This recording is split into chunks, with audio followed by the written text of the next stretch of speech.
નમસ્કાર, આપ જોઈ રહ્યા છો બુલેટિન ઇન્ડિયા અને હું છું શિવમ। તો આજની વિશેષ ચર્ચામાં આપ સૌનું સ્વાગત છે। આજે વાત કરીશું એક મહત્વના મુદ્દા પર, યે ભીડ કા ક્યા કહેના। જી, આજે જે દ્રશ્યો જોયા છે ત્યારબાદ આ જ મોટો સવાલ છે થઈ રહ્યો છે કે શું થશે આ ભીડનું। દર વખતે જ્યારે છૂટછાટ મળી છે ત્યારે આ પ્રકારના દ્રશ્યો તો જોવા મળ્યા જ છે। એવી જ ભીડ જોઈ આજે પાવાગઢમાં। તો 2 લાખ જેટલા ભક્તોનું કેડિયારું ઉમટ્યું હતું દર્શન કરવા માટે। મોટા પ્રમાણમાં લોકો દર્શન માટે પણ ઉમટ્યા હતા। ત્યારે વાત કરીએ એક બીજી ગોંડલ માર્કેટયાર્ડમાં, જ્યારે જીતની ખુશીમાં આ જ પ્રકારના દ્રશ્યો છે તે જોવા મળ્યા હતા। બીજી તરફ સુરતમાં કોરોનાના કેસમાં અંશતઃ વધારો છે તે ધીરે ધીરે થઈ રહ્યો છે, ત્યારે ચિંતાનો માહોલ છે તે અત્યારે પ્રસરી ચૂક્યો છે અને તેમાં પણ આજે જે દ્રશ્યો જોયા છે તે ચિંતામાં વધારો પણ કરવાના છે। તો આ પ્રકારના દ્રશ્યોની વાત કરીએ તો સમજાવીએ તો લોકોને કેટલા લોકોને સમજાવીએ, કહીએ તો કેટલું કહીએ, આપણે જ સમજવાનું છે અને આપણે જ બચવાનું છે। અને એટલે જ આવા દ્રશ્યો જોઈને સવાલ થાય છે કે યે ભીડ કા ક્યા કહેના।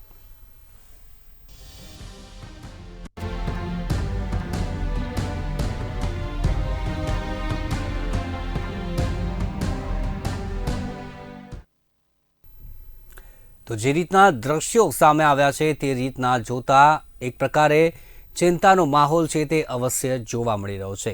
તો એક તરફ નવરાત્રિ ચાલી રહી છે, નવરાત્રિમાં સરકારે ગાઈડલાઇનના આધારે છૂટછાટ આપી છે ગરબા રમવા માટે 400 લોકોની મર્યાદામાં। ત્યારે સરકાર ગાઈડલાઇન્સ આપી રહી છે, વધુ જે નિયંત્રણો છે તે હળવા કરી રહી છે, ધાર્મિક સ્થળો છે તે ખોલી રહી છે અને તેવા જ દ્રશ્યો આજે જોયા, પાવાગઢમાં પણ જોયા। જ્યાં જે પાવાગઢ માતાજીનું મંદિર છે ત્યાં લોકો દર્શન કરવા માટે ઉમટી રહ્યા છે। તો જ્યારથી પાવાગઢ મંદિરને ખોલવામાં આવ્યું છે ત્યારબાદ આ એવી ઘટના છે કે 2 લાખ જેટલા લોકો છે તે એક સાથે આમાં ઉમટી પડ્યા છે। અને જે પ્રકારના દ્રશ્યો સામે આવ્યા છે તે જોતા એક બાજુ ચિંતા છે તે ખૂબ જ વધારે આમાં જોવા મળી રહી છે। તો ટીવી સ્ક્રીન પર જે આ દ્રશ્યો આપ જોઈ શકો છો, પાવાગઢના આ દ્રશ્યો અમે બતાવી રહ્યા છીએ કે જે પ્રકારેના આ દ્રશ્યો છે ચિંતામાં ખૂબ જ વધારો કરે છે। એક સાથે 2 લાખથી વધારે જે પબ્લિક છે તે અત્યારે દર્શન માટે ત્યાં પાવાગઢમાં ઉમટી પડી હતી। તો એક બાજુ આઠમ જે તહેવાર હતો, હમણાં જ નવરાત્રિના આઠમનો તહેવાર છે અને કાલે દશેરા પણ છે। તો આઠમના દિવસે દર્શન કરવા માટે ખૂબ જ મોટા પ્રમાણમાં ભક્તો છે તે ઉમટી પડ્યા હતા અને આ જ જે દ્રશ્યો છે ચિંતાજનક છે। બીજી તરફ વાત કરીએ જે માર્કેટયાર્ડમાં જીતની ખુશી બાદના દ્રશ્યો હતા કે જે જીતને જશ્નમાં આ ગાઈડલાઇન્સનો ભંગ થયો છે, જીતના જશ્નમાં ગાઈડલાઇન્સના ધજાગરા ઉડ્યા છે। તો જયેશ રાદડિયા જે ખુશી વ્યક્ત કરી હતી, પરંતુ એ પ્રકારે જીતની ખુશીમાં જે લોકોને મોઢા પર માસ્ક નહોતું જોવા મળ્યું, સોશિયલ ડિસ્ટન્સિંગનો અભાવ જોવા મળ્યો હતો, તો એ જ પ્રકારના દ્રશ્યો તેમાં પણ જોવા મળ્યા હતા। તો એક બાજુ લોકો પણ નથી સમજી રહ્યા, આ તરફ વાત કરીએ રાજકીય પાર્ટીઓની વાત કરીએ તો તે લોકો પણ આ જ પ્રકારે તે નિયમોનો ભંગ કરી રહ્યા છે। ત્યારે સવાલ ઘણા બધા થાય છે કે શું તે નિયમો છે તે માત્ર પ્રજા માટે છે? તે તો ક્યારથી જ આ પ્રકારના સવાલો છે તે કહેવાઈ રહ્યા છે। પ્રજા પણ એક બાજુ નથી સુધરી રહી, પ્રજાને જ્યારે છૂટછાટ મળી છે ત્યારે આ પ્રકારના દ્રશ્યો છે તે અવારનવાર સામે આવતા જ રહે છે। ત્યારે ફરી એક વખત આજે પાવાગઢમાં પણ આ જ પ્રકારના દ્રશ્યો આજે સામે આવ્યા છે। વાત કરીએ તો ગત વર્ષે નવરાત્રિમાં જે પાવાગઢની વાત કરીએ આપણે કે પગથિયા પર જે કંઈ વસ્તુ પડે તો તેનો પણ અવાજ આવે તેટલી સુનકાર હતો, ત્યાં એકદમ શાંતિ હતી, કોઈ અવરજવર નહોતી, સાવ સુમસામ રસ્તો હતો ત્યાં પાવાગઢમાં, કોઈને દર્શન કરવા માટે નહોતા જવા દેવાયા। ત્યારે આ વર્ષે વાત કરીએ નવરાત્રિમાં આઠમે તો ખૂબ જ ભયાવહ દ્રશ્યો છે તે જોવા મળ્યા છે। તો પગ મૂકવાની પણ જગ્યા નથી તેટલા આ લોકો છે તે પાવાગઢમાં ઉમટી પડ્યા છે અને જ્યાં જુઓ ત્યાં ભક્તો જ ભક્તો અને મોટી મોટી લાઈનો લાગેલી છે, ભીડ જોવા મળી રહી છે, લોકો દર્શન માટે પડાપડી કરી રહ્યા છે। 10 લાખ લોકોએ પાવાગઢમાં દર્શન કર્યા છે અને એક સાથે 2 લાખથી વધારે લોકો આમાં દર્શન કરવા માટે ઉમટી પડ્યા છે। તો આ વર્ષે નવરાત્રિમાં માત્ર 8 જ દિવસ છે, છતાં પણ રેકોર્ડ બ્રેક લોકો મહાકાળી માતાજીના દર્શને પહોંચી ગયા છે।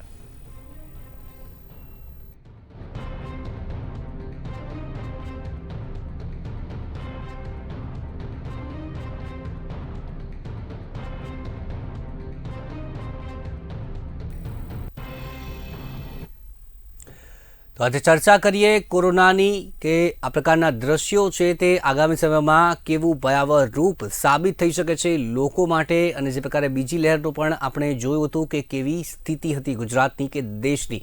તો આજે આ ચર્ચાની આપણે શરૂઆત કરીએ. ગેસ્ટ પેનલ આપણી સાથે જોડાઈ ગયા છે. બીજેપીથી સંજય રાવલ આપણી સાથે જોડાઈ ગયા છે. કોંગ્રેસથી ડૉક્ટર વનરાજસિંહ મહિડા આપણી સાથે જોડાયા છે. આમ આદમી પાર્ટીથી વિશાલ પટેલ આપણી સાથે જોડાયા છે અને સ્વાતિ પવાર સોશિયલ એક્ટિવિસ્ટ છે તે આપણી સાથે જોડાયા છે. તો ખૂબ જ સ્વાગત છે તમારું બુલેટિન ઇન્ડિયામાં જોડાયા તે બદલ. સૌથી પહેલાં આપણે ચર્ચાની શરૂઆત કરીએ. જે મુદ્દા પર આપણે આજે ચર્ચા કરી રહ્યા છે પ્રસ્તાવનામાં પણ મેં જે પ્રકારે કહ્યું કે બે ઘટનાઓ આજે મેં ગઈ પાવાગઢની વાત કરી, આ સિવાય જે ચૂંટણી જીતનું જશ્ન છે તેમાં પણ રાજકીય પાર્ટીઓ આ પ્રકારે જે ભૂલતી હોય છે, સોશિયલ ડિસ્ટન્સિંગ ભૂલતી હોય છે, ત્યારે આગામી સમયમાં અને એક બાજુ સુરતમાં પણ કેસો ધીરે ધીરે વધી રહ્યા છે, ત્યારે એક ચિંતાનો માહોલ પ્રસરી ગયો છે તમામ જગ્યાએ. તો આપ સૌનું શું કહેવું છે? પ્રાથમિક પ્રતિક્રિયા તમામ બધાની 1.5 મિનિટમાં સૌથી પહેલાં લેવા માગું છું. સૌથી પહેલાં શરૂઆત કરીએ સંજયભાઈ તમારાથી. 1.5 મિનિટમાં તમારી પ્રતિક્રિયા શું છે આ મુદ્દે? કપરા કાળમાંથી આપણે પસાર થયા છીએ. અત્યારે કોરોનાનું સંક્રમણ ઓછું છે, તેમ છતાં પણ પ્રજાએ સ્વયં શિસ્ત દાખવીને જે સરકારે ગાઈડલાઈન આપી છે, પછી એ ધાર્મિક આસ્થાનો વિષય હોય તો પણ ચોક્કસ સાચવવું જોઈએ. સરકારને એની કામગીરીમાં સહયોગ આપવો જોઈએ. અને હવે સમય એવો છે કે આપણે આપણા સ્વાસ્થ્યનું રક્ષણ જાતે કરવું પડશે. રસી આપી દીધી અથવા રસી લઈ લીધી એટલે આપણે મુક્ત થઈ ગયા. ખાસ તો જ્યારે પબ્લિકને એવી જાણ થાય છે કે છેલ્લા ઘણા સમયથી કોરોનાના કેસમાં કોઈ મૃત્યુ થયું નથી, હોસ્પિટલમાં કોરોનાના કેસો જોવા મળતા નથી, એટલે પ્રજાનો આત્મવિશ્વાસ આપમેળે વધી જાય છે. અને આવા સ્થળોએ પ્રતિબંધ હોવા છતાં, એમને રોકવામાં આવતા હોવા છતાં, જાહેર માધ્યમો દ્વારા SOP ની વાત કરવામાં આવતી હોવા છતાં પણ આવી રીતે ક્યાંક ને ક્યાંક કાયદાનો ભંગ થાય છે. અને આવું લાંબો સમય ચાલે તો રોગનું સંક્રમણ વધે છે, એ નિશ્ચિત છે. જી વનરાજસિંહ. જી, કોંગ્રેસ વતી સર્વે દર્શક મિત્રોને બે હાથ જોડી મારા નમન. આપનો પણ આભાર આ પ્લેટફોર્મ આપવા બદલ. હવે ખૂબ અગત્યની બાબત જે આપણે સૌ જાણીએ છીએ કે ત્રીજા વેવથી બધાને ડરવાની જરૂર છે અને બધાને એના માટે પૂરતા વાકેફ આપણે કર્યા જ છે. છતાં પણ હજી કારણ કે આપણે સૌ જાણીએ છીએ કે માય બાપે કંઈ પણ અમલ કરાવવું હોય તો જાતે પહેલા એનું પાલન કરવું પડે, એનું આચરણ કરીને બતાવવું પડે. તેની છોકરાઓ છે તે એને શીખે અને એ કરવા માટે પ્રેરાય. હવે અહીંયા આગળ સરકાર છે તે જે પાલન કરવાના છે, SOP આપણે સંજયભાઈએ કીધું, મને એમની વાત ગમી, પણ એમણે જે કંઈ પણ કીધું એનું પાલન એમની શાસક પક્ષના જે રાજકીય નેતાઓ જે છે, જે પ્રતિનિધિઓ છે, એ નથી કરી રહ્યા.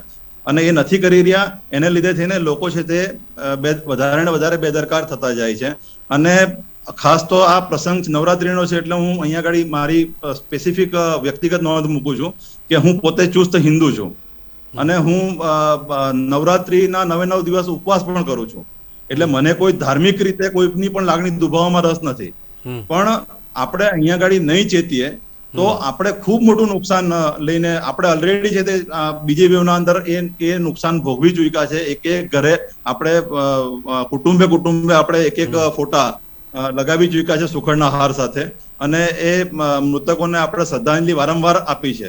તો મારી નમ્ર વિનંતી છે દરેક શાસક પક્ષના પ્રતિનિધિઓને, નેતાઓને કે ભાઈ તમે જે કંઈ પણ સમજો છો તમે સમજી શકો છો. લોકો નથી સમજતા કારણ કે લોકો પાસે એટલું એજ્યુકેશન નથી, એટલા સમજ શક્તિ નથી. તમે જી આગળ આપણે ચર્ચા યથાવત રાખીશું, વિસ્તારથી કરીશું. ત્યારે વિશાલભાઈ આપનું શું મંતવ્ય છે? જી, અત્યારે કે જે રીતે કોવિડની ગાઈડલાઈન હોય કે કોરોનાની વાત આપણે જયારે અત્યારે આટલા મહિના પછી કરી રહ્યા છીએ, ત્યારે પહેલી વસ્તુ કે જે રીતે જનમેળાવડો જોવા મળે છે કે દરેક જગ્યાના પ્રસંગ હોય કે કોઈ બી જગ્યાએ જે રીતે વાત કરી રહ્યા છે કે 2 લાખથી પણ વધારે ભીડ જોવા મળી હતી, એવા દ્રશ્ય ક્યાંક ને ક્યાંક આપણે જોયા. સૌ પ્રથમ કે આસ્થાનો વિષય છે એ વસ્તુ આપણે સાચી છે, પરંતુ પબ્લિકે સૌથી પહેલા તો સમજવું પડશે જ્યારે વાત આપણી એ રીતેની છે કે જ્યારે પબ્લિક બે પક્ષે જોવા જઈ રહી છે કે બહારના એટમોસ્ફિયરમાં શું થઈ રહ્યું છે અને પછી મારે શું કરવું છે. બહારના એટમોસ્ફિયરમાં ક્યાં અત્યારે કોવિડનું નામો નિશાન નથી, ખાલી બસ ઠેર ઠેર માસ્ક અને સોશિયલ ડિસ્ટન્સિંગ એ વસ્તુ કહેવામાં આવી રહ્યું છે. પણ જ્યારે કોરોનાની વાત કરીએ છીએ કે કેરળની અંદર અત્યારે પણ ક્યાંક ને ક્યાંક કેસીસ જોવા મળી રહ્યા છે, સુરતની અંદર ક્યાંક ને ક્યાંક કેસીસ જોવા મળી રહ્યા છે. કોરોનાની જે રીતે પીક હતી કે જે દિવાળી વખતનો ટાઈમ હતો, જે સેકન્ડ વેવ આપણે કહી શકીએ, એ સેકન્ડ વેવ પણ ક્યાંક ને ક્યાંક દિવાળી પછી જ આવેલો હતો. એટલે ગઈ વખતે તો ગરબાની પણ મંજૂરી નથી મળેલી, પણ આ વખતે ક્યાંક ને ક્યાંક ગરબાની મંજૂરી મળેલી છે. અને જે રીતેની વાતચીત કરી કે વેક્સિનેશન, તો વેક્સિનેશનથી ખાલી કંઈ થવાનું નથી. વેક્સિનેશન આપણને પ્રોટેક્શન જરૂર આપશે, પરંતુ જે કોવિડ વસ્તુ જે છે કે દર વખતે વેરિયન્ટ બદલાતા હોય છે, એટલે કોવિડના વેરિયન્ટ શું આવશે એ કોઈને નક્કી નહીં. આની માટે કોઈ એક પક્ષ કે કોઈ એક શાસક પક્ષ કે કોઈ એક વ્યક્તિ જવાબદાર નથી. આની અંદર તમામ લોકો જવાબદાર છે. એ પબ્લિક હોય, સરકાર હોય કે સરકારના માણસ હોય, આની પાછળ બધા જ લોકો જવાબદાર છે. જી સ્વાતિજી, આપનો અવાજ મ્યુટ છે. जी नमस्ते जी। आज हम फर्स्ट वेव और सेकेंड वेव से बाहर निकल के आए हैं। ये हमें सोचना चाहिए कि आज हम सेफ है तो हमें क्या प्रिकॉशंस लेने चाहिए। सेल्फ डिसिप्लिन इसमें सबसे पहला पॉइंट होगा, सेल्फ डिसिप्लिन। और गवर्नमेंट जो हमें गाइडलाइन दे रही है उसका हमें पालन करना चाहिए प्रॉपरली। आज हमने देखा पावागढ़ में जो सिचुएशन है, वो सिचुएशन देखकर ऐसे लगा कि वहां पर कोविड का कोई भी इम्पैक्ट नहीं है, मीन्स लोग बिल्कुल डरे हुए नहीं है। किसी भी आदमी ने वहां पर मास्क नहीं पहना था, कोई वहां पर सैनिटाइजेशन का कोई वहां पर प्रबंध नहीं किया था, और बहुत भीड़ में लोग थे। तो कहाँ पर है ये सब? जो डर जो लोगों के मन में था लास्ट टाइम, वो डर अभी लोगों के मन में नहीं है। तो ये जो गाइडलाइन है गवर्नमेंट के, अगर गवर्नमेंट ने अगर हमें ये रिस्ट्रिक्शंस अगर हटा दिया है तो हमें as a citizen, alert citizen, हमें ये हमारी ये रिस्पॉन्सिबिलिटी है कि हमें उसे किस तरह से फॉलो करना है, क्योंकि ये पैंडेमिक है, ये एपिडेमिक नहीं है। और हम अपने लिए नहीं ये खतरा क्रिएट कर रहे हैं, हम दूसरों के लिए भी प्रॉब्लम क्रिएट कर रहे हैं। अगर पर्सन अगर इन्फेक्टेड होता है तो उसके साथ आसपास के सारे लोग इन्फेक्टेड होते हैं। तो इसमें कहीं ना कहीं सेल्फ डिसिप्लिन बहुत जरूरी है जी, ये मेरा मानना है। तो તમામની પ્રતિક્રિયા આપણે લઈ લીધી, હવે ચર્ચાની વિસ્તારપૂર્વક શરૂઆત કરીએ। તો સૌથી પહેલાં સંજયભાઈ, પાવાગઢના દ્રશ્યોની તો પણ વાત કરી, પરંતુ આજે જે માર્કેટયાર્ડની જીતની ખુશીમાં જયેશ રાદડિયા પણ પહોંચ્યા હતા, તેમણે બુલેટ પર પણ તેમણે યાત્રા કરી, પરંતુ ચૂંટણી આવે છે ત્યારે તમામ રાજકીય પક્ષોની વાત કરું છું, આજે તો દ્રશ્યો જોયા જ છે એની તો વાત કરીએ જ, પરંતુ તમામ રાજકીય પક્ષોની વાત કરીએ। ચૂંટણી આવે છે ત્યારે તમામ રાજકીય પક્ષો આ કેમ ભૂલી જતા હોય છે ગાઈડલાઇન જે સરકાર પોતે આપે છે, પરંતુ આપણે ખુદ પાલન નથી કરતા, ત્યારે પ્રજા પર એની ઇમ્પેક્ટ એવી ખરાબ જ પડતી હોય છે પછી। એટલે એસઓપી નો જ્યાં સુધી સવાલ છે, ત્યાં સુધી કોરોના ગાઈડલાઇન નો સવાલ છે, એ તમામ નાગરિકોને લાગુ પડે, પછી એમાં કોઈ ખાસ દરજ્જો કે રાજકારણ કે પક્ષાપક્ષી એ જુદી વસ્તુ છે। દાખલા તરીકે પાવાગઢમાં જે ભીડ એકઠી થઈ, તો એમાં તમામ કોમના માણસો, તમામ પક્ષના માણસો, હવે અહીં તો સ્વયં શિસ્તની વાત છે। આપણે જોયું કે કોરોના સમય દરમિયાન સરકાર દરેક બાબતમાં કડક નિયંત્રણો લાગતી હતી, ત્યારે જુદા જુદા ક્ષેત્રના આગેવાનો, એમના મંડળો, દાખલા તરીકે નવરાત્રી પહેલા, રથયાત્રા પહેલા કેટલાય ધાર્મિક સંગઠનો, કેટલાય જ્યારે નવરાત્રીની વાત હતી ત્યારે છેલ્લા દિવસ સુધી પાર્ટી પ્લોટમાં 400ની મર્યાદામાં કરવાની છૂટ મળે એ માટે દબાણો આવ્યા। અવારનવાર ભારતીય જનતા પક્ષના અધ્યક્ષ CR પાટીલને પણ મળવા ગયા કલાકારો, એમાં પક્ષના માણસોને, સંગઠનના માણસોને પણ સાથે રાખવામાં આવ્યા।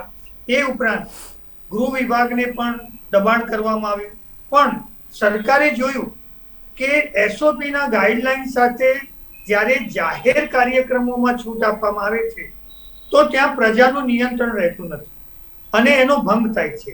એટલે જાહેર પાર્ટી પ્લોટમાં એને મંજૂરી આપવામાં આવી નહીં. એ ઉપરાંત આપણે જોયું કે રથયાત્રા, લોકોની ધાર્મિક આસ્થા, તમામ મહાનગરોમાં ભક્તિભાવનું વાતાવરણ, તેમ છતાં આ વખતે રથયાત્રા લોકોને એમાંથી બાકાત રાખવામાં આવે. ગૃહ વિભાગ દ્વારા પોલીસ પહેરા હેઠળ કડક નિયંત્રણો સાથે માત્ર 4 કલાક કરતા ઓછા સમયમાં રથયાત્રા પૂરી કરી દેવામાં આવી. સચિવાલયમાં હમણાં સુધી નિયંત્રણો હતા ન મળવા પર. તો આ બધા હજી સુધી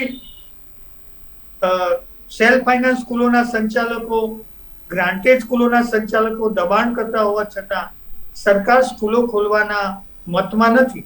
કારણ કે જાહેર સ્વાસ્થ્ય, લોકોની સુખાકારી એ પણ અગત્યનો વિષય છે. તો ત્યાં આગળ હજુ પણ આપણે સ્કૂલો ખોલી નથી. બાળકોનું શિક્ષણ બગડી રહ્યું છે. ઓનલાઈન શિક્ષણમાં કેટલાક બાળકોના હેલ્થ ઉપર અસરો જોવા મળે છે. આંખોના રોગોના પ્રશ્નો છે, માનસિક સમસ્યાઓ વધી છે.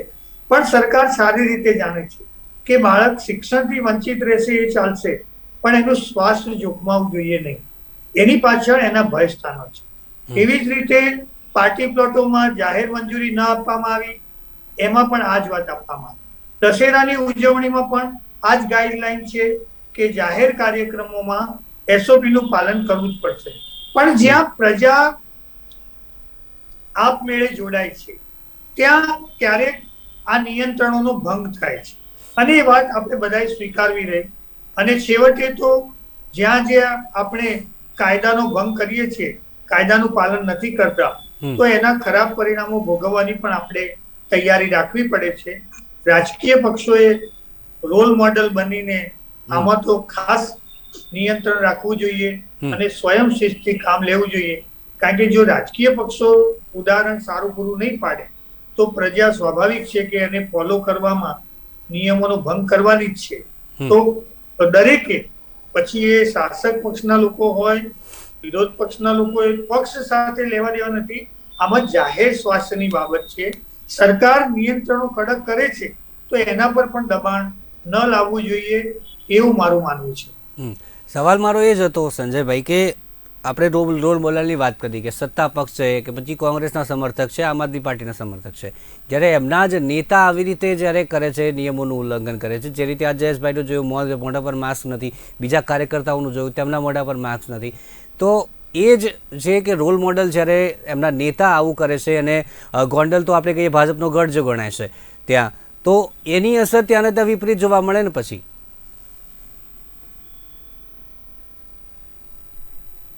સંજયભાઈ, કોરોનાની ગાઈડલાઈનનું દરેકે પાલન કરવું જોઈએ અને બધાને નિયમ સરખો જ લાગુ પડે. નેતાઓએ તો આ બાબતમાં વધારે એલર્ટ રહેવું જોઈએ અને પ્રજાને એવો મેસેજ આપવો જોઈએ કે અમે પણ પાલન કરીએ છીએ કોરોના ગાઈડલાઈનનું, તમારે પણ કરવું જોઈએ.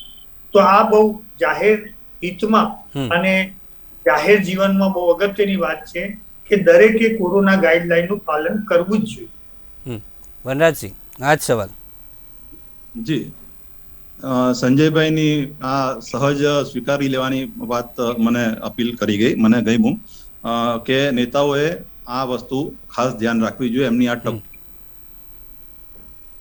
બધા જે જોતા હશે, દર્શક મિત્રોમાં જે કોઈ પ્રતિનિધિ પણ ધ્યાન પર લેશે જ, અને આઈ એપ્રિશિએટ ઇટ. વ્યક્તિગત પણ મને અપીલિંગ લાગ્યું. પણ એક વસ્તુ હું આપને સંજયભાઈ તમારી વાતને વિરોધ નોંધાવું છું કે તમે એવું કીધું કે દબાણો આવ્યા માટે આમ કરવું પડ્યું. એકચ્યુઅલી બાળકો તો કંઈ પણ જીદ કરે, પણ એને એટલી સમજ નથી, એટલે મા બાપ છે તે બધી વાતની મંજૂરી ન આપી દે, બધી વાતની પરમિશન ન આપી દે. કારણ કે શાસક પક્ષના અંદર જે નેતા છે, જે નેતૃત્વ છે, એની જવાબદારી છે કે એની પ્રજા સુખી જીવે, સારા પ્રોફાઇલથી જીવે, એને કોઈ તકલીફ ન પડે. અગર તમે કોઈ વસ્તુનું તમારી સમજ પ્રમાણે મંજૂરી આપો પણ છો તો એનું સંચાલન એ સુચારુ રૂપે થાય એ પણ તમારી જવાબદારી, નૈતિક જવાબદારી છે. નૈતિક જ નહીં પણ તમારી ફરજિયાત બનતી ફરજ છે. આજે આ પાવાગઢના અંદર થયું તો પાવાગઢના અંદર અગર એને કેપ કર્યું હોત કે ભાઈ આટલા જ લોકો આને આપણે અંદર જવા દેશું, અથવા તો આ રીતે there is lot many ways and means, હું અત્યારે એના પર ચર્ચા કરીશ ને સમય નહીં બગાડું, પણ આપને એ વસ્તુની સમજ છે જ અને હોય જ, તો એ તમે ન કરી શક્યા ત્યાં. તો ત્યાં એટલા માટે થઈને અરાજકતા ઊભી થઈ, એટલા માટે થઈને બહુ મોટો સંકટ ઉભો થયો કે ભાઈ ફરી ત્રીજો વેવ આવી શકે એવું માહોલ આપણે બનાવી ચૂક્યા. તો એને આપણે ધ્યાન કરી લેવું જોઈએ. અત્યારે આપણે જાણીએ છીએ કે દરેક મોટાભાગના જે ડેવલપ કન્ટ્રીઝ છે ત્યાં આગળ અત્યારે ખૂબ જોરમાં ત્રીજી વેવ ચાલી રહી છે. અને બીજે દેશમાં જવાને બદલે આપણે આપણા ગુજરાતની જ વાત કરીએ તો સુરતના મારી પાસે ડેટા છે. સુરતમાં મારી ડોટર ઇન લો સિવિલ હોસ્પિટલમાં માઇક્રોબાયોલોજીમાં MD કરે છે 3rd યરમાં. એટલે મારી પાસે જે છેલ્લા વીકના ડેટા છે, મતલબ હું એટલા માટે કહું છું મારી પાસે ઠોસ માહિતી છે કે છેલ્લા વીકમાં માત્ર સિવિલ હોસ્પિટલ સુરતના અંદર 30 પોઝિટિવ કેસો નોંધાયા છે, 30. અને એમાંથી 12 છે તે ગ્રામ્ય વિસ્તારના છે અને બાકીના સુરત સિટીના છે. હવે એ બહુ જ મોટી વાત, કારણ કે આ આઈસબર્ગ સુરત સિવિલ હોસ્પિટલમાં આટલા કેસ નોંધાયા તો સ્મીમેરમાં બીજા હશે. પ્રાઇવેટ લેબોને પણ આપણે આ વસ્તુની મંજૂરી આપી છે. એટલે માત્ર સિવિલ હોસ્પિટલને તમે સેન્સ કરો તો 10% પણ નથી. આ તો આજની તારીખમાં છેલ્લા વીકના અંદર 300 થી વધુ પોઝિટિવ સુરતના અંદર કેસો થઈ ગયા હોય એવું આપણે ચોક્કસ માની શકીએ. અને આને 300 ને 3000 થતા વાર નથી લાગતી, તે આપણે બધાએ સેકન્ડ વેવમાં જોયું જ છે. એટલે એ ભયાનક પરિસ્થિતિ આપણે વેક્સિનેશન ખૂબ સારું અત્યારે કરી ચૂક્યા છે એવું આપણે ડેટા બતાવે છે. એટલે આપણે આ વખતે એટલી બાબતમાં નિશ્ચિંત છે કે મૃત્યુઆંક એટલો વધારે નથી થવાનો, પણ આપણે રીબાશું, પીડાશું, આર્થિક રીતે જે આપણી હાલત જે બગડી છે તે વધારે બદતર થશે આપણી, અને એ આપણને વધારે તકલીફદેહ થશે. તો એ વસ્તુને ધ્યાનમાં રાખીને આપણે જ્યારે પરમિશન આપીએ છીએ ત્યારે એ વાતને ચોક્કસ હું વિનંતી કરીશ આપને, આપના મોવડી મંડળ સાથે આપણા સારા સંબંધ હશે જ, તો આપ આ મારી વાતને પહોંચાડો કે એટલી સરળતાથી છૂટછાટમાં ન પડે. કારણ કે અમદાવાદમાં પણ મારા 2 દીકરાઓ ત્યાં ભણે છે, એટલે મેડિકલમાં કોલેજમાં, બીજે મેડિકલ કોલેજમાં પણ છે, GCS માં પણ છે. એટલે ત્યાં પણ આ રીતના કેસો છે. હું વધારે એની ડિટેલ આપીને લોકોને ડરાવવા નથી માંગતો, પણ કારણ કે જરૂર હોય ત્યાં આગળ ગવર્મેન્ટ એ પગલા લેતી હોય છે કે કેટલી વાત જાણ કરવી ને કેટલી ન કરવી. માત્ર મેં એક નમૂનો તમને એક્ઝામ્પલના તौर પર આપ્યો છે કે આ પરિસ્થિતિમાં નિર્ણય લેવામાં ઢીલ ન કરો, નહીં તો આપણે ખૂબ ખરાબ સ્થિતિમાં ફરી પાછા ચાલ્યા જશું. આવું મારું ચોક્કસ માનવું છે. જી વિશાલભાઈ, જે પ્રકારે આપણે વાત કરી વનરાજસિંહે કે નિયંત્રણ છૂટછાટ આપી દીધી, પરંતુ મોટો તહેવાર છે પાવાગઢ જેવા જે તીર્થસ્થાન છે ત્યાં વાત કરીએ તો આઠમ એક મોટો તહેવાર ગણવામાં આવે છે અને ત્યાં મોટા પ્રમાણમાં આવતા પડે. સરકારને એની આશંકા તો દરેક લોકોને હોય કે ભીડ મોટા પ્રમાણમાં એકઠી થવાની છે, તો એને ડામવા માટે કેવા કેવા પગલાં લેવા જરૂરી હતા, આપનું શું મંતવ્ય છે? જે રીતે સૌથી પહેલા તો હું આપને જાણકારી આપવા માંગીશ કે જે રીતેની ગાઈડલાઈન ને પ્રોટોકોલ જે વસ્તુ જે છે ખાલી નામ પૂરતું અને કાગળ પૂરતું ક્યાંક ને ક્યાંક માપવામાં આવી રહ્યું છે, અને જે રીતેની એનો ફોલોઅપ લેવામાં આવી રહ્યો છે તે એક સામાન્ય માણસ પાસે જ એનું ફોલોઅપ લેવામાં આવી રહ્યું છે. એક વસ્તુની વાત કરીશ કે જયારે આપણે ઇલેક્શનની વાત કરીએ, જયારે ફેબ્રુઆરી મહિનાની અંદર કોર્પોરેશનના ઇલેક્શન આવ્યા હતા આપણા ત્યાં આગળ, ત્યારે ઇલેક્શન પૂરા થયાના થોડા સમય પછી જ ફરી ત્યાં કોરોનાની 3rd વેવની પીક આવી હતી. જે રીતે તમે રાજકીય પક્ષોની વાત કરો છો કે જે રીતે રાજકીય પક્ષો આ ચૂંટણીની અંદર ક્યાંક ને ક્યાંક આ રીતેની પરિસ્થિતિ જોવા મળી, તો સૌપ્રથમ તો જયારે આવી આપણી કોરોનાની પેન્ડેમિક સિચ્યુએશનમાંથી ક્યાંક 3rd વેવની અંદરથી હજુ તો બહાર આવીને ઉભા છે. ક્યાંક ને ક્યાંક આપણું 50% થી વધારે વેક્સિનેશન પણ હજુ થયેલું નહોતું એ ટાઈમે. અને જયારે આવી ચૂંટણી પંચ જયારે આવી ચૂંટણીની જાહેરાત કરી દેતી હોય તો સૌથી પહેલા તો મારું માનવું છે કે ચૂંટણી પંચને પણ એ ખ્યાલ હતો કે જયારે દિવાળી પછી આવી પીક આવી, દિવાળી પછી પીક આવ્યા પછી જયારે ચૂંટણીની આવી જાહેરાત કરવામાં આવી, એટલે ચૂંટણીની જાહેરાત કર્યા પછી ફરીથી આ વસ્તુ કોરોના પીક ઉપર આવ્યો. અને ચૂંટણીની અંદર અનેક સ્વાભાવિક વસ્તુ છે. ચૂંટણીની અંદર કોઈ એક પક્ષની વાત નથી કરતો. ચૂંટણીની અંદર અત્યારે સૌથી બધા જ લોકો પોતાના સામ દામ દંડ ભેટથી લોકો પ્રચાર કર્યો છે, અને જે રીતે પબ્લિકનો જનમેળાવડો જોવા મળ્યો, ક્યાંક ને ક્યાંક ઇલેક્શન આવતા હોય છે, ક્યાંક ને ક્યાંક લોકશાહીનો પર્વ હોય છે, પણ લોકશાહીના પર્વમાં લોકોને પણ એટલો ઉમંગ હોય છે. એટલે ક્યાંક ને ક્યાંક આવા ટોળાને મેળાવડાઓ જે ખાલી કોરોનાની ગાઈડલાઈન કે નિયમ જે છે ખાલી નેવે મૂકી દેતા હોય છે. આ એક સત્ય હકીકત છે. કોઈ પક્ષ તરફથી નથી કહેવા માંગતો, પરંતુ એક જે સામાન્ય નાગરિકને પડતી મુશ્કેલીઓ છે. જયારે મારા મિત્રએ વાત કરી કે શાળાના નિયમો, તો શાળાના નિયમો ક્યાંક ને ક્યાંક બધી જગ્યાએ ભંગ થતા જોવા મળ્યા છે. તમે શાળાની વિઝિટિંગમાં જઈ આવજો, કોઈ વ્યક્તિ માસ્ક પહેરેલો જોવા નથી મળતો. આવી મોટા ભાગની શાળાની અંદર જોવા મળી રહ્યા છે. શાળાઓની વર્ગની વાત હોય કે એક સીટ છોડીને એક સીટ, તો ક્યાંય પણ આ વસ્તુનું પણ પાલન કરવામાં આવતું નથી. એટલે કે વાત કરી હોય કે જે ખાલી કોરોનાના નિયમો, જયારે ગરબાની વાત કરીએ, ગરબા 12 વાગે બંધ થઈ જશે, તો ઘણા મોટા ભાગના વિસ્તારો એવા છે કે જ્યાં ગરબા અત્યારે રાત્રે 1 વાગ્યાથી 2 વાગ્યા સુધી પણ ચાલુ રહેતા હોય છે. વેક્સિન સર્ટિફિકેટની વાત કરીએ કે કોર્પોરેટરો જે તમારા વેક્સિન સર્ટિફિકેટ ચેક કરશે, તો આજ સુધી મારા વિસ્તાર કે આજુબાજુના વિસ્તારની અંદર તો ક્યાંય કોઈ કોર્પોરેટર ફરક તો જોવા મળ્યો નથી. એટલે વાત મારે એ કરવી છે કે જો તમે પાલન કરાવો છો તો બધા લોકો પાલન કરવા તૈયાર થતા હોય. જ્યારે કોરોના લોકડાઉનની પરિસ્થિતિ હતી કે લોકડાઉનની અંદર લોકોએ ઘરમાં રહેવું, ત્યારે એક સ્ટ્રિક્ટ વાતાવરણ હતું કે જેનું લોકોએ પાલન કર્યું છે. વાત સાચી છે કે જનતા અત્યારે છૂટછાટ જોઈએ છે અને જે રીતે સરકાર પ્રયત્ન કરી રહી છે કે છૂટછાટ મળે, પરંતુ છૂટછાટ સાથે ગાઈડલાઈનનું પાલન જે છે એ બધી જ રાજકીય પાર્ટીઓએ કરવું પડશે અને તેની સાથે સાથે લોકો એનું અનુકરણ કરશે. જ્યારે આજે હું ગોળ ખાતો અને બધા મારા વિદ્યાર્થીઓને એમ કહું કે તમારે ગોળ નહીં ખાવાનો, તે પોસિબલ નથી. એટલે વાત એટલી જ કહેવા માંગુ છું કે આની અંદર જ્યારે વાત રહી છે હવે ખાલી એક જ વસ્તુ, કોરોનાની ગાઈડલાઈનની અંદર જ્યારે કોઈ સામાન્ય માણસ 400 માણસની ઉપરનું ફંક્શન કરશે તો ત્યાં આગળ એના ઉપર ફોલોઅપ લેવામાં આવશે. જ્યારે કોઈ પણ વ્યક્તિ, સામાન્ય વ્યક્તિ બાઇક કે કાર ચલાવતો હશે ત્યારે માસ્ક નહીં પહેર્યું હોય એની પાસેથી 1000 રૂપિયા દંડ લેવામાં આવશે. બસ કાયદાના ચોપડે બસ ખાલી આટલું અત્યારે કોરોનાની ગાઈડલાઈન મુજબ તો આટલું રહી ચૂક્યું છે, પરંતુ ક્યાંય કોઈ જગ્યાએ પ્રોટોકોલનો એવો સ્ટ્રિક્ટ ચુસ્ત અમલ કરવામાં આવતો નથી. એક આપણો માઇનસ અને વીક પોઈન્ટ આપણા માટે આ રહેશે અને ક્યાંક ને ક્યાંક જે રીતેની પરિસ્થિતિ આવશે, હવે ઠંડીનો માહોલ આવશે અને જે રીતે સૌ કોઈ જાણે છે કે આ કોરોનાની પીક જે છે આ રીતેના વાતાવરણમાં ક્યાંક ને ક્યાંક વધારે ફેલાતી હોય છે. જે રીતે બીજો પણ રોગચાળો જે ઠંડીની સિઝનમાં શરદી ખાંસી તાવ કોમન રહેશે. એની સાથે સાથે જે રીતેની વાતચીત થઈ રહી છે કે મારા જે રીતે અત્યારે કોન્ટેક્ટ મુજબ યુએસએ ની અંદર ક્યાંક ને ક્યાંક થર્ડ વેક્સિનની પણ ક્યાંક ને ક્યાંક ચર્ચા ચાલી રહી છે કે 2 ડોઝથી નહીં ચાલે. અને જ્યારે આપણા ગુજરાત કે આપણા ઇન્ડિયાની વાત કરીએ ત્યાં સેકન્ડ ડોઝ પણ લોકોને આપવામાં ક્યાંક ને ક્યાંક હજુ મુશ્કેલી છે. લોકોની અંદર એટલી અવેરનેસ નથી. લોકો ક્યાંક ને ક્યાંક વેક્સિન લેવામાં ડરી રહ્યા છે, ક્યાંક ને ક્યાંક વેક્સિનના ડોઝ માટેની જે રીતે મારામારી તડાપડી હતી. એટલે વાત કરી છે આપણે કે અહીંયા આગળ કોઈ પણ વસ્તુ આપણે ખાલી ચોપડાને કાગળ પૂરતી રહી જાય છે. એનું અમલીકરણ જે છે માત્ર સામાન્ય માણસ પાસે કરવામાં આવતું હોય છે. જ્યારે આનું અમલીકરણ જ્યારે દરેક લોકો પાસે કરવામાં આવશે, દરેક લોકો જાગૃત થશે, ત્યારે ક્યાંક ને ક્યાંક આપણે આવી કોરોના જેવી મહામારીને ક્યાંક આપણે નાબૂદ કરવાનું જે વિચારી રહ્યા છીએ સપનું ક્યાંક થોડાક લાંબા ટાઈમે પૂરું થશે, પરંતુ પૂરું કરી શકીશું. જી સ્વાતિજી, તમારી પાસે આવું છું. સંજયભાઈ, તમારી પાસે જવાબ લેવા માંગુ. જે પ્રકારે વિશાલભાઈએ કહ્યું કે અમલીકરણ માત્ર કાગળ પર છે, ગાઈડલાઇન્સની વાત કરી, નવરાત્રિની પણ ગાઈડલાઇન્સની વાત કરી, શું જવાબ છે તમારો?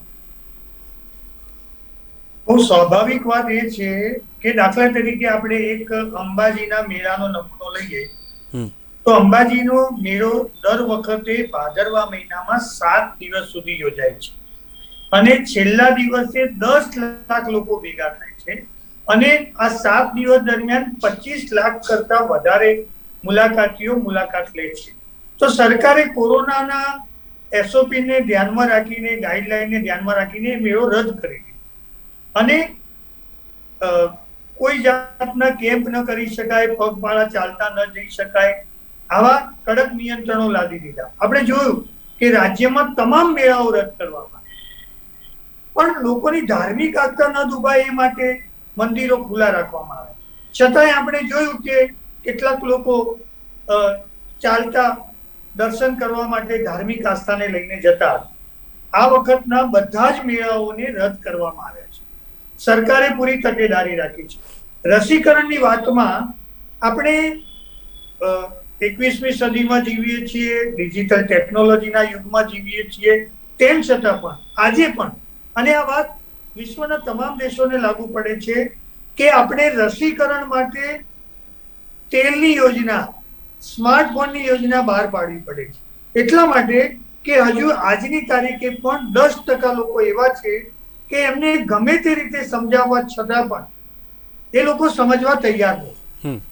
રસી ફ્રીમાં આપવામાં આવે છે, પૂરતી સુવિધા છે.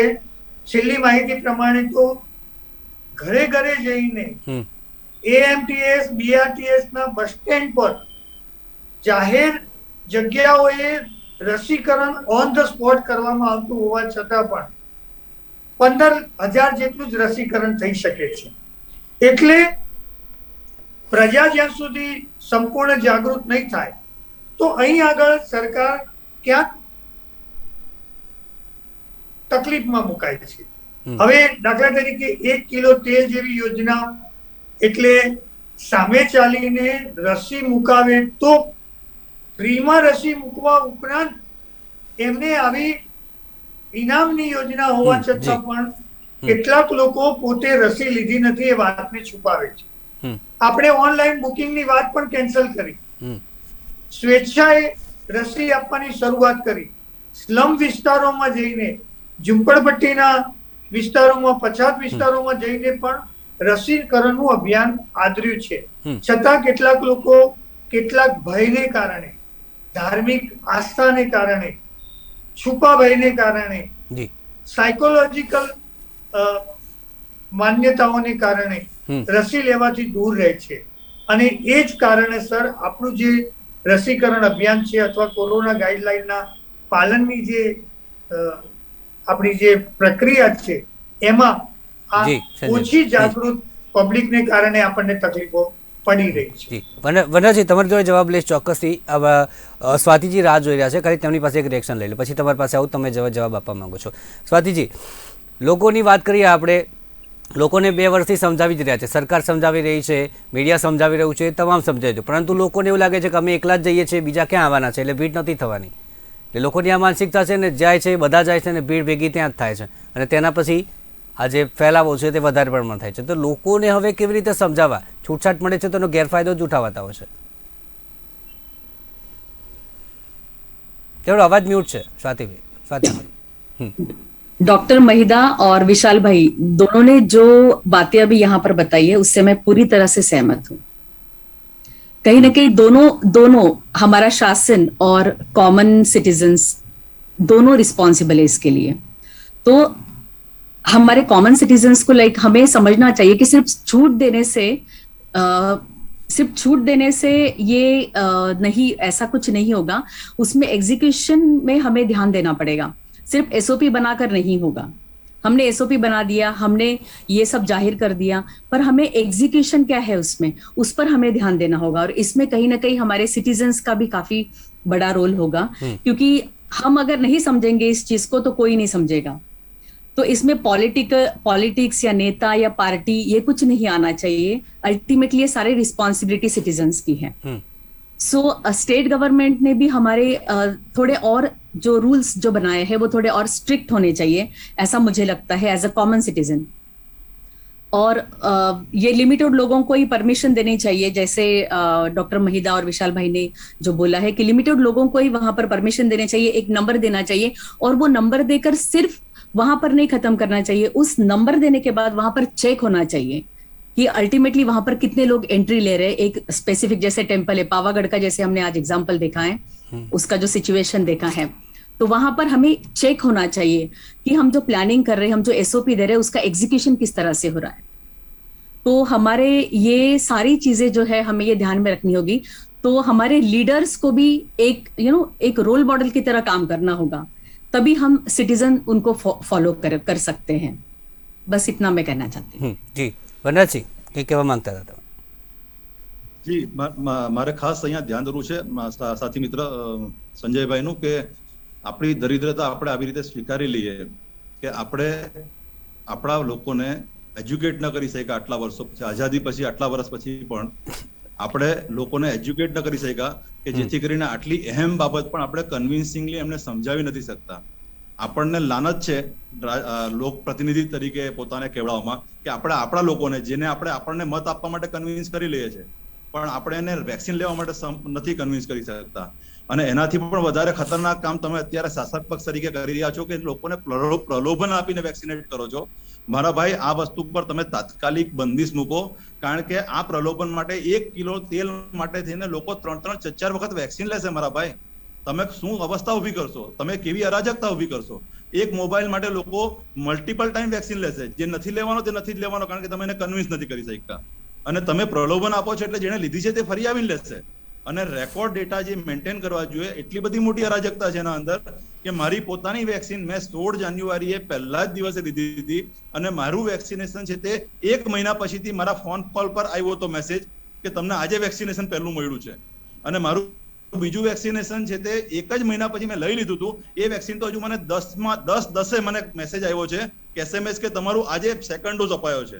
એટલે જે ડેટાબેઝ છે તે તો ખૂબ ભયાનક રીતે ઓપરેટ થઈ રહ્યું છે એના માટે હું શાસક પક્ષને પૂર્ણતઃ જવાબદાર ગણું છું અને બધી અરાજકતા માટે એ જવાબદારી છે. પણ હવે જે આ નવો અભિયાન તમે શરૂ કર્યો છે એ એવો જ અભિયાન છે કે પેલું જે તમે કહેતા હતા ને કે ભાઈ પેલું એમ્બ્યુલન્સમાં આવે તો જ સિવિલ હોસ્પિટલના અંદર એડમિટ કરશું, નહીં તો અમે નહીં કરીએ, એવું જ આ બહુ જ મોટી અરાજકતા ઉભી કરશે. ભાઈ તમે જેટલું વહેલું બને એટલું મારી તમને નમ્ર વિનંતી છે કે આ રીતે પ્રલોભન આપીને વેક્સિનેટ ન કરો.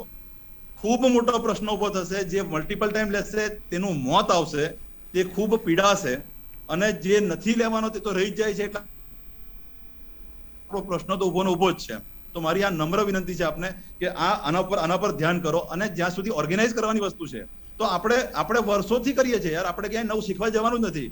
આપણે ગીર અભયારણ્યના અંદર આપણે માણસોને લિમિટેડ ફોર્મેટમાં છોડીએ જ છે. એટલે કોઈની આસ્થાને આપણે ધક્કો પહોંચાડવાની વાત જ નથી. લોકોને તમે કેદ કરીને ન રાખી શકો કાયમ માટે. એટલે તમારે છૂટછાટ તો આપવી પડશે. હું એ વાત સાથે તમારી સહમત છું. તમારે કારણ કે લોકોના પ્રેશર એટલા માટે જ આવે છે કે એક લિમિટ હોય તેની બહાર પછી સહન શક્તિ નથી રહેતી, અને તમારે શાસક પક્ષ તરીકે સંવેદનશીલ રહેવું પડે. એટલે તમારે એની વાતને કેટલીક હદે માન્ય પણ રાખવી પડે.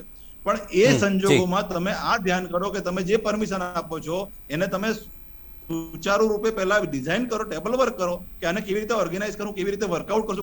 મારું પ્રલોભન આપીને આ વેક્સિન, કારણ કે એનાથી આ પ્રોબ્લેમ થાય કે મલ્ટિપલ ટાઈમ છે તે લોકો વેક્સિન લેશે. આપણે ત્યાં ગરીબી એટલી બધી છે. આપણે લોકો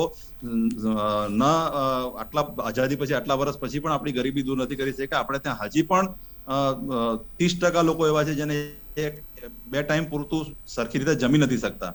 એટલે એના માટે આપણે એની જવાબદારી લેવી જ પડે રાજકીય પક્ષો તરીકે. અને એ સંજોગોના અંદર 1 કિલો તેલ માટે તો આપણે ત્યાં માણસ ચોક્કસ જ ફરીને વેક્સિન લેશે. કારણ કે મને એનો અનુભવ છે કે બ્લડ ડોનેશનના અંદર આપણે આ રીતે કરીએ છીએ તો બ્લડ ડોનેશનના અંદર વારે ઘડી આવીને લોકો છે તે બ્લડ ડોનેટ કરી જતા હોય છે ખાલી પૈસાની જરૂરત માટે થઈને. તો મારી નમ્ર વિનંતી છે, ફરીને હું જગ્યા પર ટોકું છું કે આવું, કારણ કે આવો જ બિલકુલ તકલકી નિર્ણય છે તે પેલું એમ્બ્યુલન્સ માટે લેવાયેલો, અને એના લીધે થઈને લોકોને ખૂબ પરેશાની થઈ હતી. એટલે આ જેણે કોઈએ પણ આ સલાહ આપી છે તો તેની સલાહ ફરીવાર અને સલાહકાર સમિતિમાંથી કાઢી નાખજો. ખૂબ જ ખતરનાક સલાહકાર છે જે કોઈ છે તે. જી ડોક્ટર વિશાલ, જે પ્રકારે વનરાજસિંહે વાત કરી, આ પ્રલોભનોની વાત કરી, તેલ આપવામાં આવશે, મોબાઈલની આપવામાં આવશે, આપ શું કહેશો આ મુદ્દે?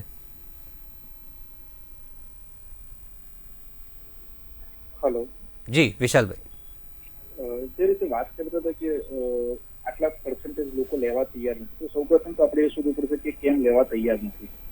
કેમ કે આપણે જે વસ્તુ કાઢી છે એક તો જે રીતેની વાત છે કે સંજીવની સમાન છે. એ લેશો તો તમારે એન્ટીબોડી ક્રિએટ થશે અને જે આપણને કોવિડ પ્રોટેક્શન આપશે. તો સૌપ્રથમ તો એ લોકોના મગજમાં એવું તો શું વસ્તુ છે કે જેના કારણે એ લોકો લેવા તૈયાર નથી. પહેલા તો એની પાછળ એનું કારણ શોધવું પડશે.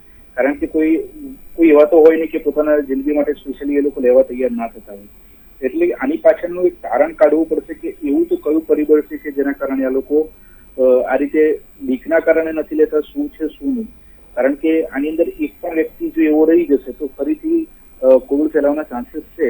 તો સૌપ્રથમ તો આપણે જે એને અટકાવવો છે તો છેક છેલ્લે સુધી પહોંચવું પડશે. ત્યારે બીજા બધા દેશ કરતા ઇન્ડિયાની વસ્તી જે છે સૌથી હાઈ છે, અને છેલ્લેના માણસ સુધી પહોંચવું એ આપણા માટે બહુ મુશ્કેલ કામકાજ છે.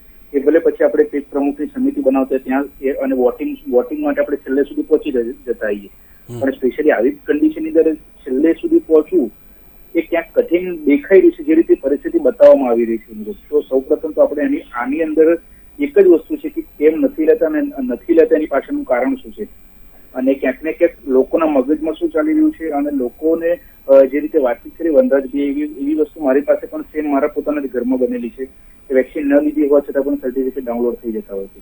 અને બીજી વસ્તુ કે લે છે તો ક્યાંક ને ક્યાંક એમનું રજીસ્ટ્રેશન બી કરાવવામાં આવતું હોય, ડોઝ પણ અપાઈ જતા પણ ક્યાંક 1 મહિના સુધી પણ એ લોકોનું સ્પેશિયલી અંદર રજીસ્ટ્રેશન બતાવતું નથી. તો એક વસ્તુ છે કે ક્યાંક ડેટાની અંદર પણ જે રીતે કોવિડના આંકડાઓ જે છુપાવવામાં આવ્યા હતા, એટલે મીન્સ કે પબ્લિક એક વસ્તુ માંગી રહી છે. પબ્લિક જે છે એ પારદર્શકતા માંગે છે કે તમે જે કંઈ બી હોય એ વસ્તુ સ્પષ્ટ કરો. પણ આની અંદર ક્યાંક ને ક્યાંક જે રીતે વાતચીત થતી હતી કે ઓક્સિજનના કારણે તો કોઈનું મૃત્યુ થયું જ નથી, એ લોકોની સામે છે. અને જે રીતે વાત કરતી કે આપણે જે 18,000 ગામડાઓ છે તો સ્પેશિયલી એની અંદરથી એક માણસનું પણ મૃત્યુ રોજનું થતું જ હતું.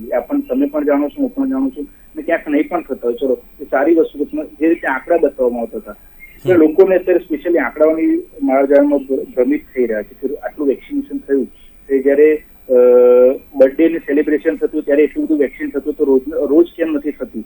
એની પાછળ પણ એક કારણ કાઢવું જોઈએ. એટલા દિવસો સુધી સેન્ટરો ખુલ્લા રહેતા હોય તો લોકોને કેમ અગવડ પડી રહી છે? 10 વાગ્યા સુધી પણ નથી આવતા ને ક્યાંક 4 વાગ્યાનો સમય તો 2 વાગે પૂરું થઈ જતું હોય છે. તો એટલા બધા ડોઝ એક જ દિવસમાં ક્યાંથી આવી ગયા? એનો મતલબ કે તમારી પાસે ડોઝ અવેલેબલ હોય તો તમે વેક્સિનેશન કરવામાં ક્યાંક ને ક્યાંક અસફળ રહ્યા છે. એક દિવસે થઈ જતું હોય. એક સિમ્પલ સવાલ છે, લોકોના મગજમાં પણ અત્યારે ચાલી રહ્યો છે કે એક દિવસમાં તમે આટલો બધો વર્લ્ડ રેકોર્ડ બનાવવાની વાત કરશો તો બીજા બધા દિવસો કેમ નહીં? આટલા વખત સુધી કોઈ પણ સરકારી કામકાજમાં મમતા દિવસ ઉજવવામાં નતા આવતા, જે અત્યારે બુધવારે મમતા દિવસ આવી ગયા છે સ્પેશિયલી. એટલે વાત આપણે બધી સાચી છે કે કર્મચારીઓને રજા જોઈતી છે, પણ આપણી પાસે એટલો સ્ટાફ છે જે રીતે બતાવી રહ્યા છે કે આટલા લોકોની ભરતી થાય છે, આટલા લોકો વર્ક કરી રહ્યા છે, સ્ટાફ પણ અવેલેબલ હોવો જોઈએ. તો સ્પેશિયલી આ રીતે રવિવારની રજા સ્પેશિયલી 2 દિવસો તમારા વીકમાં નીકળી ગયા હોય, 2 દિવસ વેક્સિનેશન અવેલેબલ નથી એટલે 3 દિવસ રહ્યા, એટલે 3 દિવસ ક્યાંક ને ક્યાંક ભીડ થવાની, ડોઝીસની સંખ્યા ક્યાંક ઓછી આવવાની અને ક્યાંક ને ક્યાંક આવા ટેકનિકલ ઇસ્યુ રહેવાના, એટલે લોકોને અલ્ટિમેટલી હેરાનગતિ થઈ રહી. જી સંજયભાઈ, અંતમાં એ સવાલ પૂછવા માંગીશ, આગામી સમયમાં હવે દિવાળી પણ આવવાની છે, કાલે તો દશેરા છે જ પરંતુ દિવાળી પણ છે. દિવાળીમાં પણ આ જ પ્રકારની ઘણી બધી જગ્યાઓ છે કે જ્યાં લોકો જતા હોય છે, તીર્થ સ્થાનો પણ એવા છે કે જ્યાં લોકો જતા હોય છે, વેકેશન માણવા પણ જતા હોય છે, ત્યારે એ તમામ જગ્યાએ હવે આના પરથી ઉદાહરણ લઈને આગળ હવે કેવા પ્રકારનું કામ છે તે કરવામાં આવશે? અંતમાં જે રીતે આપણે જોયું કે રથયાત્રાથી લઈ અને બધા જ પ્રકારના મેળાઓ રદ કરવામાં આવ્યા, એ જ રીતે ખૂબ જ માગણી હોવા છતાં જાહેરમાં પાર્ટી પ્લોટોમાં નવરાત્રી ઉજવવાની મનાઈ કરી દેવામાં આવી. પાવાગઢની આ ઘટના ઉપરથી હું એવું ચોક્કસ માનું છું કે સરકાર એના પરથી નિર્ણય લેશે કે દિવાળીમાં વધુ છૂટછાટો ન આપવામાં આવે. અને એક કાર્યકર તરીકે અને સેવક તરીકે, પ્રજાના સેવક તરીકે, એક નાગરિક તરીકે અમારી પણ ફરજ છે કે સરકારનું ધ્યાન અમે દોરીશું કે આ રીતે ધાર્મિક સ્થળો પર છૂટછાટ ન મળવી જોઈએ. કારણ કે આ જ રીતે જો સતત ભીડ ભેગી થતી રહેશે તો અત્યાર સુધી કોરોનાને નિયંત્રણમાં રાખવા માટે તમામ લોકોએ, સરકારની તો પ્રાથમિક જવાબદારી છે, પણ એ સિવાય લોકોએ જે સહયોગ આપ્યો છે, લોકોએ જે ભોગ આપ્યો છે, એના પર પાણી ફરી વળશે.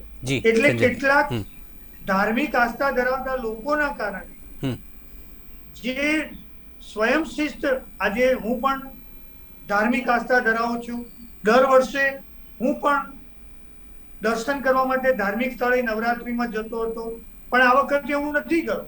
એટલે આ તો એક વાત કરું છું કે દરેક વ્યક્તિએ જાતે જ એક મર્યાદા રેખા બાંધવાની જરૂર છે. અને આવા ઉદાહરણો જો સામે આવતા રહેશે તો હું માનું છું કે સરકારની પણ જવાબદારી છે કે હવે પછી આ પ્રકારની છૂટછાટો ન મળવી જોઈએ, અને છૂટછાટો આપવામાં આવે છે તો લોકો એનો કઈ રીતે ગેરલાભ ઉઠાવે છે. મારે અહીંયા આગળ એક વાતની સ્પષ્ટતા કરવી છે કે આપણે જોયું કે લોકડાઉનમાં ખૂબ કડક નિયંત્રણો રાખવામાં આવેલા, પણ જ્યાં આવશ્યક સેવા પૂરતી હતી, દાખલા તરીકે અનાજ, પાણી, તો આપણે ગામડાઓને લોકડાઉનમાંથી થોડી વહેલી મુક્તિ આપવાની શરૂઆત કરી કે ખેડૂતો ખેતરમાં જઈ શકે, એમના પશુઓને ઘાસચારો નાખી શકે. ત્યારબાદ શહેરની બહાર અને આઇસોલેટેડ વિસ્તારોમાં ફેક્ટરીઓ હતી કે જ્યાં આવશ્યક સેવાઓનું ઉત્પાદન કરવામાં આવે, દાખલા તરીકે માસ્કનું ઉત્પાદન કરવાનું હોય, સેનિટાઇઝેશનનું ઉત્પાદન કરવાનું હોય. અને આપણે જોયું કે કોરોના મહામારી એ એક કટોકટી ભરી પરિસ્થિતિ. અમેરિકા જેવો વિકસિત દેશ કે ત્યાંના નાગરિકો સરખામણીમાં આપણા કરતા વધારે જાગૃત છે, વધારે શિક્ષિત છે. તમામ દેશોની આપણે તમામ દેશોમાં આપણે દ્રશ્યો જોયા છે, પણ આગામી સમય દિવાળી છે એટલે હવે ધ્યાન આપણે જ રાખવાનું છે અને સરકારે નિયમો લાદવાના છે. ચોક્કસથી સમયનો થોડો અભાવ છે, આપણે આગળ જઈશું, અંતિમ પ્રતિક્રિયા બધાને લેવાની છે. ડોક્ટર વનરાજસિંહ, આપ શું કહેવા માંગશો અંતમાં? જે પ્રકારે આગામી સમયમાં દિવાળી પણ છે ત્યારે લોકોએ શું ધ્યાન રાખવું પડશે હવે? બસ મ્યુટ છે વનરાજસિંહ, મ્યુટ છે, અવાજ મ્યુટ છે. વનરાજસિંહ આપનો અવાજ મ્યુટ છે. આપણે જી. સોરી આપણે 70 વર્ષના પરિપક્વ લોકશાહી છીએ. હમ આપણને સમજ બધી છે જ. હમ આપણે શું કરવું, અને શાસક પક્ષે ઘણી બધી જગ્યાએ નિર્ણયો લીધા પણ છે. હમ જે માર ખાધો છે તે એક્ઝિક્યુશનમાં માર ખાધો છે. હમ એક્ઝિક્યુટ કરવાની ન તો એમની પાસે યોગ્ય તેવડ છે, કારણ કે એવું સાબિત થઈ ચૂક્યું છે, અને એના લીધે થઈને અરાજકતા ઉભી થઈ છે. એટલે મારી નમ્ર વિનંતી છે કે લેવાયેલા નિર્ણયોનું પ્રોપર એક્ઝિક્યુશન થાય, એના પર ફોકસ કરે. હમ આપણી પોતાના વ્યક્તિઓ જેના આપણે પ્રતિનિધિ છે, તો આપણને સમજ છે જ કે આપણા ઘરના લોકો કેવા છે, કેટલું સ્તર છે એનું, કેટલું સમજી શકે એમ છે, અને કેવી રીતે કંટ્રોલ થાય એમ છે. હમ એટલે આપણા જી. લોકો આમ નથી કરતા, નથી માનતા એમ કહીને આપણે છૂટી જઈએ તો એના કરતા બહેતર એ થાય કે આપણે છે તે રાજનીતિ છોડી દઈએ. જો આપણે લોકપ્રતિનિધિ છીએ તો આપણા લોકોને આપણે કેવી રીતે મનાવવા, કેવી રીતે કન્વિન્સ કરવા, કેવી રીતે સમજાવવા, એ આપણી જવાબદારી આપણે નિભાવવી પડે. હમ અને સૌથી અગત્યનું હું અત્યારે કે ભાઈ સોશિયલ ડિસ્ટન્સ, હમ પછીથી આપણે માસ્ક પહેરવું અને વારંવાર હાથ ધોવા, આ પ્રક્રિયા આપણે ઘણા વર્ષો સુધી કરવી પડશે. એટલે એની સાથે આપણે બધા દરેક મારા દર્શક મિત્રો દરેકને વિનંતી અને એમના સંપર્કના દરેક કુટુંબના દરેક વ્યક્તિને જાણ કરે આ વાત કે આ પ્રક્રિયા સાથે એક્ય સાથે લે, જી અને આ કરવાનું ન ચૂકે. ગરબાના અંદર પરમિશન 400 જણની આપી, પણ ગરબા જ્યાં થઈ રહ્યા છે ત્યાં માસ્ક નથી પહેરેલા, તો એમાં જવાબદારી નથી બનતી કે એમની પરમિશન રદ કરવી અને તાત્કાલિક ધોરણે એ ગરબા બંધ કરાવવા. ક્યાંય પણ આવું તમે સાંભળ્યું કે આવું થયું? હમ જો તમે આસ્થાની અઠ્ઠે તેના જીવનની તમને ચિંતા નથી, તમારો એ નાગરિક છે, તમારો એ છોકરો છે, જી, તમારો વનરાજસિંહ, જી. બાળક છે, તો એ માસ્ક નહીં પહેરે તો મરી જશે. જી જી તો આની આપણી ચિંતા આપણે કેમ નથી જી કરતા? જી આપણી જેવી જિમ્મેદારી છે કે આપણે એનું ધ્યાન રાખીએ. ડૉક્ટર વિશાલ, શું કહેશો? અંતિમ પ્રતિક્રિયા આપની. આગામી સમયમાં દિવાળી પણ છે, તો લોકોને શું કહેવા માંગશો એઝ અ ડૉક્ટર? કે જે રીતે કેસીસ તો નથી અત્યારે તો બહુ ઓછા પ્રમાણમાં જોઈ રહ્યા છે, આપણે બતાવી રહ્યા છે. તો વેક્સિનેશનમાં ક્યાંક અવેરનેસ વધવું જોઈએ, ક્યાંક ને ક્યાંક જાહેર સ્થળોએ જે રીતેની ગાઈડલાઈન છે તો પાલન થવું જોઈએ સ્ટ્રિક્ટલી. એ ખાલી સામાન્ય માણસ પૂરતું ન રહેવું જોઈએ. બીજી વસ્તુની વાત છે કે કોવિડનું જે સ્પેશિયલી મેળાવડાઓ થતા હોય, રાજકીય મેળાવડાઓ થતા હોય બધી જ પક્ષો માટે, એની અંદર કડક નિયમ લાગવા જોઈએ. એવું નથી કે સ્પેશિયલ કોઈ એક માટે નિયમ બીજા માટે. એટલે મેઇન વસ્તુ છે કે તમે જે બતાવશો સામેવાળા શીખશે.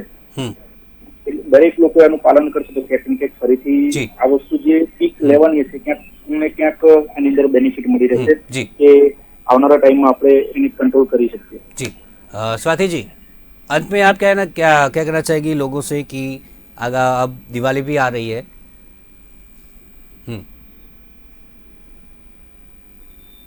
हमारी पॉपुलेशन बहुत है, तो सबसे पहले तो प्रॉब्लम यहाँ पर है, हमारी पॉपुलेशन बहुत है और इसे कंट्रोल करना बहुत मुश्किल है. तो लोगों से ये विनती है कि जो गाइडलाइन है जो हमें गवर्नमेंट ने दिए हैं, सारे गाइडलाइन को प्रॉपरली हमें फॉलो करना पड़ेगा. और जैसे संजय रावल जी ने बोला कि कोई उनके एक कंसर्न से मैं सहमत नहीं हूँ. एक्चुअली कोई भी प्रलोभन नहीं रखना चाहिए, क्योंकि हम ये प्रलोभन रखते हैं. टेम्पटेशन नहीं देना चाहिए लोगों को कोई किसी भी तरह का टेम्पटेशन नहीं देना चाहिए कि आप अगर ये करेंगे तो हम आपको ये देंगे, ये नहीं रखना चाहिए. और दूसरी चीज है, लोगों से ये रिक्वेस्ट है मेरी कि खुद को हमें अलर्ट रहना पड़ेगा. कोई हमारी हेल्प करने नहीं आएगा, हमें खुद को अपनी रिस्पॉन्सिबिलिटी लेनी पड़ेगी. इस मामले में हमें खुद को अपनी रिस्पॉन्सिबिलिटी लेनी पड़ेगी और कोई दूसरा नहीं आएगा हमारी रिस्पॉन्सिबिलिटी लेने के लिए. तो जब तक आप नहीं समझेंगे तब तक हम इस पैंडेमिक से बाहर नहीं आएंगे. तो इसको सीरियसली लेने का टाइम आ गया अभी, नहीं तो हमें इस पैंडेमिक के साथ जीना पड़ेगा. जी, तो तमाम मेहमानों खूब खूब आभार. संजय भाई, डॉक्टर वनराजसिंह, डॉक्टर विशाल और स्वाति जी, તમામનો ખૂબ ખૂબ આભાર બુલેટિન ઇન્ડિયા સાથે જોડાયા અને આ મહત્વના મુદ્દા વિશે અમારી સાથે ચર્ચા કરી બદલ. તો આજે ચર્ચા કરી કોરોનાનો જે ભયાવહ ચહેરો એક ભીડ સ્વરૂપે આપણને જોવા મળ્યો. આગામી સમયમાં દિવાળી પણ છે, ત્યારે દિવાળી પણ મોટા પાયે ભીડો એકઠી થતી હોય છે, ત્યારે સરકાર હવે આગામી સમયમાં આ જ પ્રકારના સ્થળોએ હવે કેવા નિયંત્રણો લાદશે આનું ઉદાહરણ લઈને તે હવે એક મોટો પ્રશ્ન છે અને લોકોને પણ એ જ વિનંતી છે કે આપણે ખુદ આપણું ધ્યાન રાખવાનું છે, આપણે ખુદ જ આપણે બચાવવાના છે, આપણા પરિવારને પણ આપણે ખુદ જ બચાવવાના છે. તો આપણે ધ્યાન રાખીએ, માસ્કનું ધ્યાન રાખીએ, સોશિયલ ડિસ્ટન્સિંગનું ધ્યાન રાખીએ અને સેનિટાઇઝેશનનું આપણે ખુદ જ ધ્યાન રાખીએ. તો અત્યારની આ વિશેષ ચર્ચામાં બસ આટલું જ. ફરી મળીશું એક નવા મુદ્દા સાથે. ત્યાં સુધી મને રજા આપશો. નમસ્કાર.